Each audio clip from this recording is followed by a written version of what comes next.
This is part 4 in our series from 1 Peter, and today I want to talk about care packages. I did a little research as I was preparing for this. I Googled, what do college students want in a care package? Found a bunch of sites, had huge lists of what college students want in a care package. Found one site that said, these are the top 5 things that college students want in a care package from home. And by the way, no, ramen noodles was not on the list. So what was on the list? This is what they said.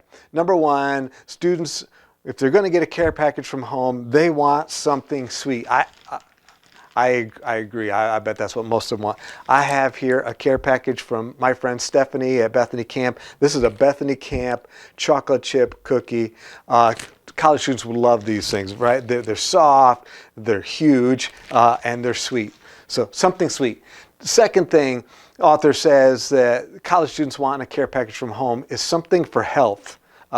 She suggested gummy vitamins, tissues, protein powder, things like that. For me, being a person who just enjoys cycling, in this category, I would say this stuff right here. These are electrolyte tabs. You put one in a thing of water, and it restores your electrolytes. So great. I often put one in my water bottle before I head out on a bike ride. Third thing college students want in a care package from home is something to encourage them. The author suggested it could be a note, it could be stickers, like the way to go stickers, you're awesome stickers, something like that. I'm not really into stickers, but something that would encourage them, something that would help them maybe while they're trying to do their studying. Just stick with it and be able to keep going. I thought of these for me. These are Cliff Bars, reasonably healthy when you just need a little boost. And then get back to work at your homework or your project or that huge paper or whatever it is. This might do the trick, but something to encourage them and help them in their studies. Number 4 on the list was something that reminds them of home. That surprised me a little bit because I thought maybe that would kick up ratchet up the homesickness. But this author swears by it, something that reminds them of home. For me, this is what I thought of. If I had to be gone away and I was away from my family and they sent me a care package, if they included this in there, that would definitely do the trick. This is my Peanuts blanket. I kind of identify with Charlie Brown, and a number of years ago, Mara and my kids made this blanket for me. And so if I was gone away and was going to have to be away for a good length of time, and they thought of me and they sent this in the package, I would love this. I would stick it out somewhere where I could see it, and every time I saw it, I'd be reminded that they love me and they miss me, and they made that for me. Last on the list, the top 5 things college students want in a care package from home was something green, the author said. And by that, she's not talking about something that's environmentally friendly. No, she's talking about this stuff right here. Money. Gift cards work too, but money. That was her suggestion. So something sweet, something for health, something to encourage or help them in their studies, something that reminds them of home, and something green, money and gift cards. What's the purpose of a care package? We just talked about what goes in one, but what's the purpose? When someone sends a care package, what are they trying to do? Well, they're trying to assure you that you're not forgotten, right? You're remembered, you're missed, and that you are loved, right? And probably they're also trying to help you in some way, although you could debate how much help the cookies are or whatever, but they really want you to know, hey, I want to help you, but I really want you to know I love you and you're not forgotten. Out of sight doesn't equal out of mind. Hold on to that thought. We're going to come back to that idea of the purpose of a care package and what you put in one. I want to go back to the very opening verse of 1 Peter. Chapter 1, verse 1, Peter, an apostle of Jesus Christ, to those chosen, living as exiles dispersed abroad in, and then he lists a bunch of places.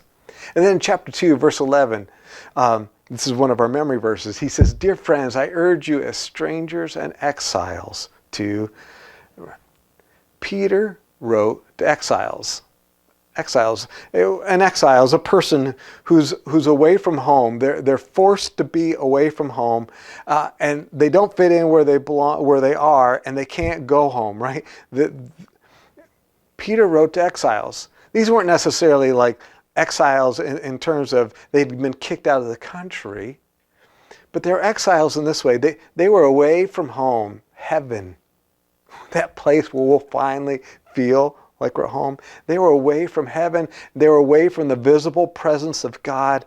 And instead they're here, living in their culture where they don't really fit. And they can't go home. They can't go to heaven right now. They can't be there seeing the visible presence of God. They can't.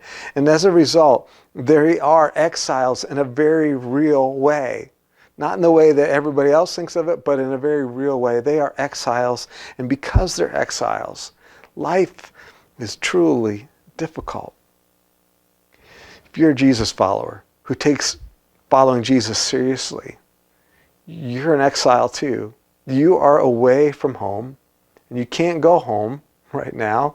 God has you here, but you don't fit in here. You're an exile. Which leads to the question that I want to think of with you for just a minute. If God wanted to send you a care package, you're not a college student, you're an exile. If He wanted to send you a care package as an exile, what would be a meaningful gift from God to you? Well, we don't have to wonder, because chapter 5 in Peter's letter can be thought of as an unboxing of God's care package to exiles. In chapter 5, we're going to see 3 practical gifts that God has given to us, that has sent to us to support us, to assure us that we are seen, that we are understood, we are remembered, and we are loved by God. So let's unbox the care package, shall we? 1 Peter chapter 5, verse 1. I exhort the elders among you as a fellow elder and witness to the sufferings of Christ, as well as one who shares in the glory about to be revealed. Shepherd God's flock among you, not overseeing out of compulsion, but willingly, as God would have you. Not out of greed for money, but eagerly, not lording it over those entrusted to you, but being examples to the flock. And when the chief shepherd appears, you'll receive the unfading crown of glory. In the same way, you who are younger, be subject to the elders. Now, you can quickly see there was nothing in there that said anything about a care package, right? I'm using that metaphorically, that idea of a care package. And second, there's nothing in there that maybe jumped out of you as like, this is a gift. You don't see that word gift anywhere in there. So let's unpack it. Bear with me for a moment. First, you notice he says, I'm exhorting the elders among you as a fellow elder. Just make sure we're all on the same page. An elder in the New Testament is a leader charged with overseeing a church. Okay? And these opening verses of chapter 5 are not written primarily, Peter's intended audience isn't the exiles. He's writing to elders for a few minutes here. So if you're an elder, be sure to take note of the admonitions in verses 2 to 4 about how to exercise oversight. But if you're a church member, you're a Jesus follower who's a church member, you're not an elder, you're not charged with leading the church, then I don't want you to miss something that was in these verses. I want you instead to take note of God's care for you. God's concern for you is expressed in a very, very practical way. This is gift number 1. He sent you one or more elders. Yeah, the invisible shepherd of your soul that talks about that elsewhere in 1 Peter. The invisible shepherd, God, sent you a visible shepherd to walk with you during your exile. One of the things about being an exile is it's easy to feel alone because you're away from home. And God's like, listen, I don't want you, Jesus follower, to feel like you're all there alone. So I am sending somebody else to be with you during your exile. My first gift to you is a person. Elders. One or more elders. I'm giving you a person as a gift because I care about you so much, because I care about your faith and your ability to hold on so much. God says, the first thing I'm giving you are elders, shepherds to walk with you, shepherds who can oversee you and help you. How do elders help sufferers? Well, they shepherd you. They shepherd you. They shepherd sufferers. They provide pastoral care that includes things like advice and prayer and correction. So that's a huge help, right? They shepherd. Suffers, number two, they provide oversight and leadership of the church so that the church is healthy and functional and focused. It's a place where you can go and a people that you can be a part of, right? That's going to help you. We talk about it here. We use the analogy of an aircraft carrier. It's a place where you can come and you can be with your fellow soldiers and you can get briefings and be fed and encouraged and helped and prepared so that when you go back out there, you're ready to go, right? Elders make that possible. But third, they're examples, right? Typically elders, the term originally came because they were older, right? They've lived a while and they have an example. They've walked with God for a while, and as they've walked with God, you can look up to them and you can see, okay, that's how it looks. So God wants you to have all of that. He wants you to have somebody whose specific responsibility is to shepherd you, to pray for you, correct you when you're going the wrong way, give you advice when you ask for it. Someone who's going to oversee the church so that it's there to be and to do what it's supposed to do, and you can be a part of that. And someone who can give, whose example you can follow. God wants you to have all of that. So he sent you, gift number one, elders. It makes perfect sense then what you saw in the first half of verse 5. He says, submit to your elders. Yeah, don't make their life harder. They're a gift to you. If you want to see more about that, you might check out Hebrews chapter 13, verses 7 and 17. Quick aside before we get to gift number two. Elders are a gift to people who are suffering, but you know, it's very common for hurting people to isolate themselves, to pull away from their church, to back off and isolate themselves from their shepherds. Friends, I get that. It makes sense. It's hard when you're in pain to maybe go out. Sometimes it's hard when you're struggling and suffering because you don't want to you don't want to answer the questions again, like how are you doing, how's it going, right? All that stuff. But please hear me. Isolating yourself when you're suffering, that is not good. It's a lot harder for the shepherd to be able to care for you if you do that. And it's a lot easier for you to be picked off from the devil when you're isolated rather than when you're with the group. So I just want to encourage you, fight that tendency, if that's your tendency, to isolate yourself when you're suffering. All right, let's go back to the text. We're looking for the second gift. This is chapter 5, the second half of verse 5. All of you clothe yourselves with humility toward one another, because God resists the proud, but gives grace to the humble. Humble yourselves, therefore, under the mighty hand of God, so that he may exalt you at the proper time, casting all your cares on him, because he cares about you. Gift number two, a principle to apply. So gift one was elders. Gift number two is a principle to apply. What's the principle? That God resists the proud, but gives grace to the humble. Humility. Humility opens up the connection to God's grace. It doesn't earn grace. That would be a contradiction in terms. Grace, by definition, can't be earned, it can't be merited, it can't be deserved, right? Otherwise, it's not grace. Grace is receiving something that you don't deserve. So humility doesn't earn God's grace, but humility opens the connection to God's grace. I'll try to illustrate that in a minute here and make more sense of that.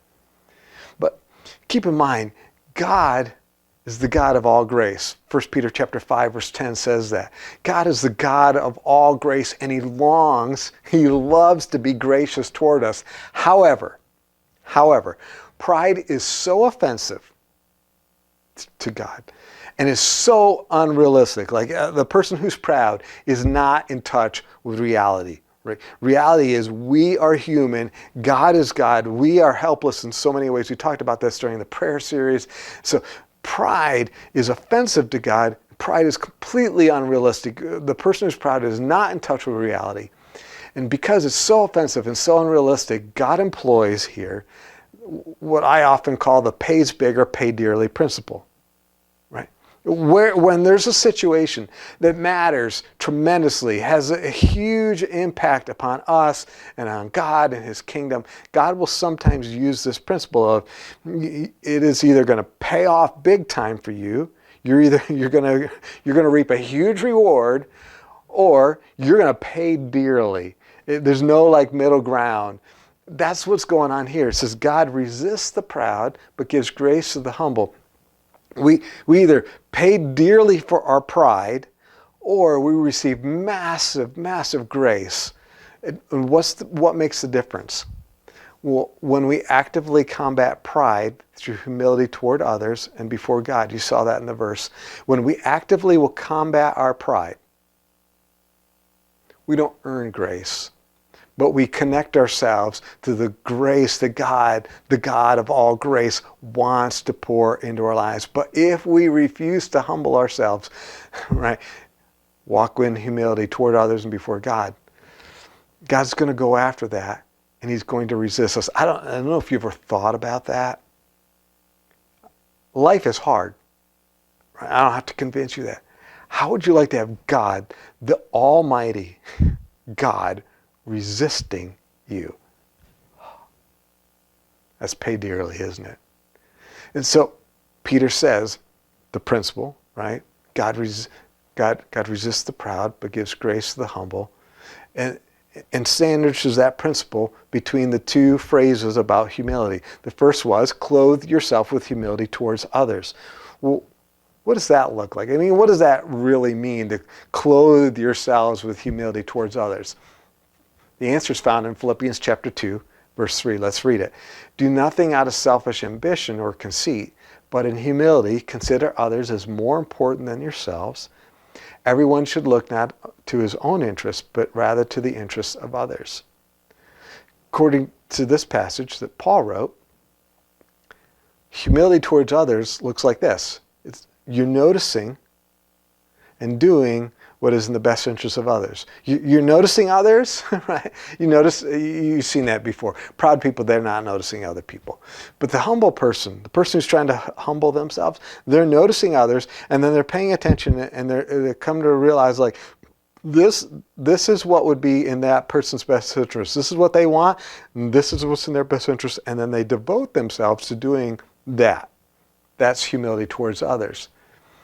On the other side of the principle, there in 1 Peter 5, Peter wrote, humble yourself under God. Well, what's that look like? Well, that was right in the verse 6. Humble yourselves, therefore, under the mighty hand of God, so that he may exalt you at the proper time, casting all your cares on him, because he cares for you. Humility, humbling yourself before God, under God, means submission to his timing. Like, God, I'm in pain now, and I would love out now, but this ends when you say it ends. I'm going to wait for you. This ends when you say it ends. You will exalt me, God. I believe you're going to exalt me from this situation I'm in that has me so low. You're going to exalt me at the proper time. At the proper time. Your time. So the first half of submitting or humbling yourself under God's hand is submitting to his timing. But second, it says casting all your care on him. You're not going to do that, friend, if you don't have any confidence in him. And so this is the second half of how we humble ourselves. We maintain our confidence in God, as evidenced by casting our anxiety on him. The lament psalms illustrate this really, really well. God, where are you? Why have you let this go on so long? This is what's going on. I need your help. God, I'm trusting in you. Come to my rescue. Right? You're casting that anxiety on God. You're going to God, but you're maintaining your confidence in him. That's humbling ourselves under God's mighty hand. So, a couple years ago, I had a serious bike wreck, and I gained 20 pounds after that bike wreck. Several weeks ago, I met with the doctor again and about it, because I've tried to lose weight and I've been unsuccessful. And the doctor said, listen, I want you to use this particular app to log everything you eat.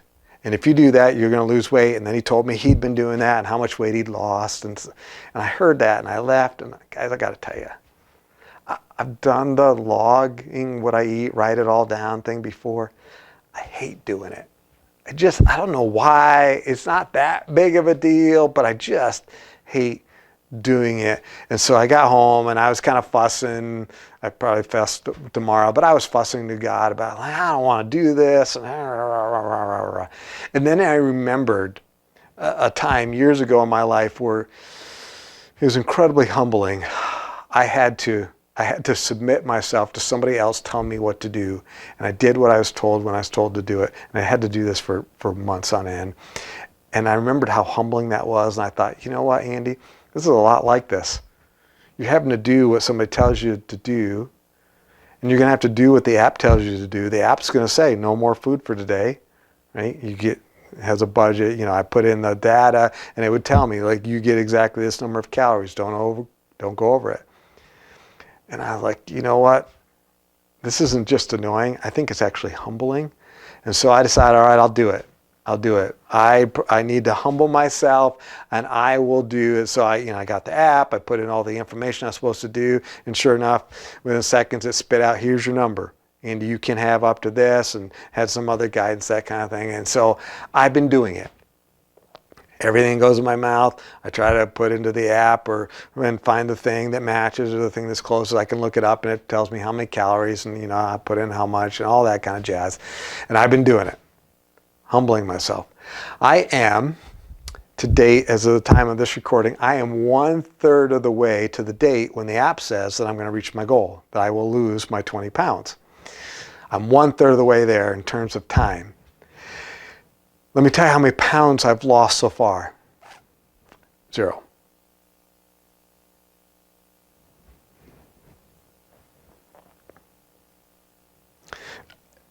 Perhaps even more annoying or insult to injury here is every day when I get done, I log all this stuff, as I go throughout the day. And then at the end of the day, there's a button you push that says, okay, I'm done eating for the day.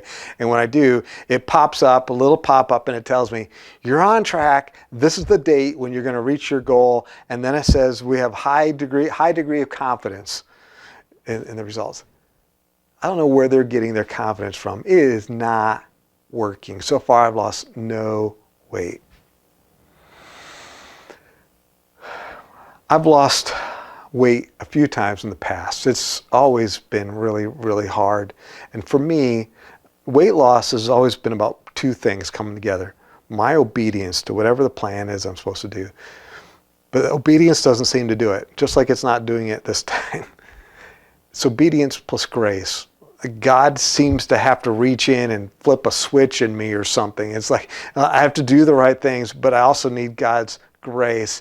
And I was thinking about that as I was preparing for this time together. The next step of humbling myself is right in the verse that we just read.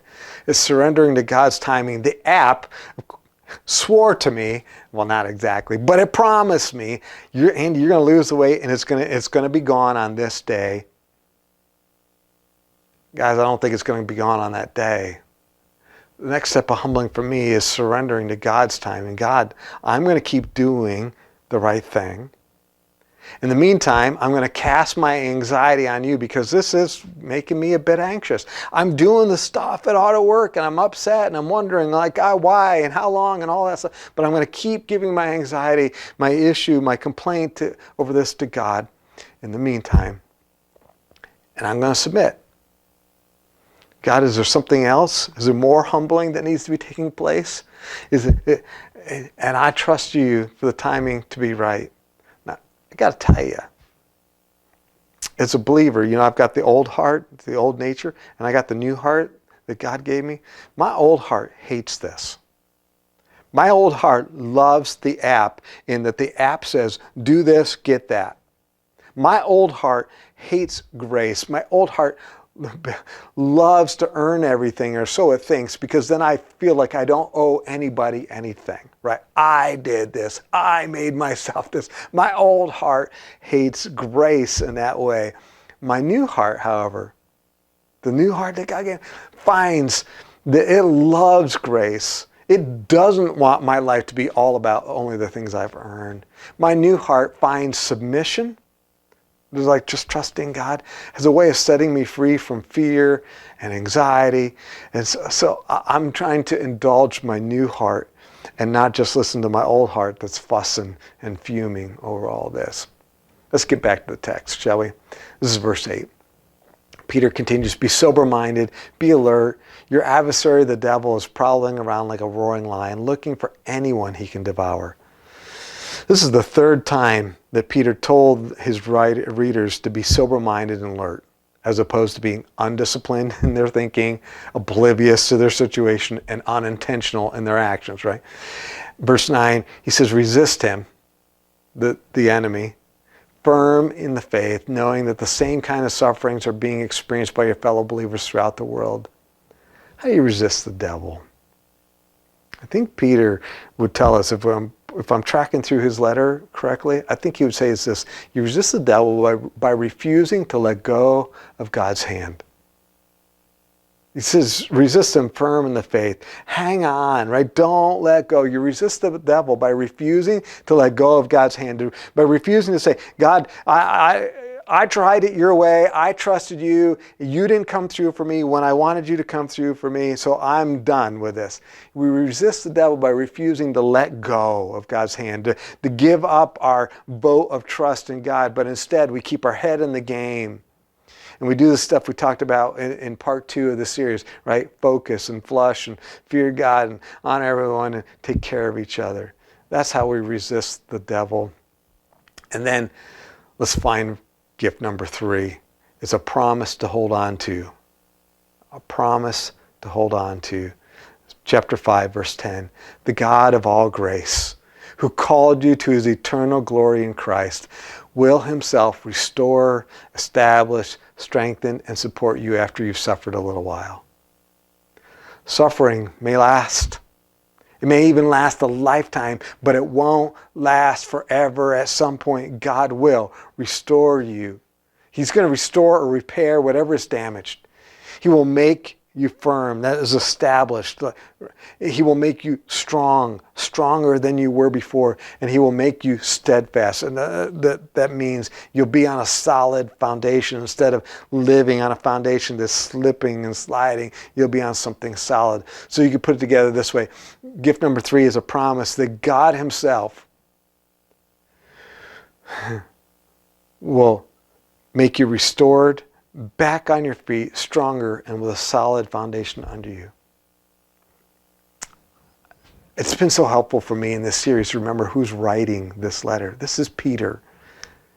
Compare these words that Peter just gave to us about being restored and back on your feet and stronger and with a solid foundation under you. Compare those words with his own experience after his betrayal. His faith was tested. There in the courtyard, when Jesus was on trial, his faith was tested and he failed the test. But God, the God of all grace, restored Peter, put him back on his feet, made him stronger, and put a solid foundation under him. And so now he stands firm and he will never let go. All right, let's wrap this up. You get a care package. What do you do with a care package? Well, obviously, you get a care package. You bring it in from the post office or, front steps, wherever it got dropped off, right? You bring it in, you set it down somewhere, and you leave it there and never open it. That would be a dumb thing to do. That would be a waste of some perfectly good chocolate chip cookies, right? That would be a very dumb thing to do. The smart thing to do is what? Well, there's 2 things you do with a care package. Number 1, you open it and use the stuff. Right? You open it up and you see what you got, and then you don't just save it. That would be a tendency of some of us. Others was like, right? We go crazy with it. Tonight's supper will be a Cliff Bar, ramen noodles, and a cookie, right? For others, is we got a secret snack chamber and we're going to put it all away there and we'll leave it there and probably forget about it and let it rot. No, we want to open it, but then we want to use the stuff. So if gift number 1 is elders, how do you use it? Well, you stay connected to the group and to the elders, and you be submissive to their leadership and their care, right? How do you open up and use the gift of the principle? God resists the proud, but gives grace to the humble. Well, you humble yourself. by looking at what others need and submitting to God's timing and casting your concerns on Him? How do you use the promise that God Himself will restore you and make you stronger at the appropriate time?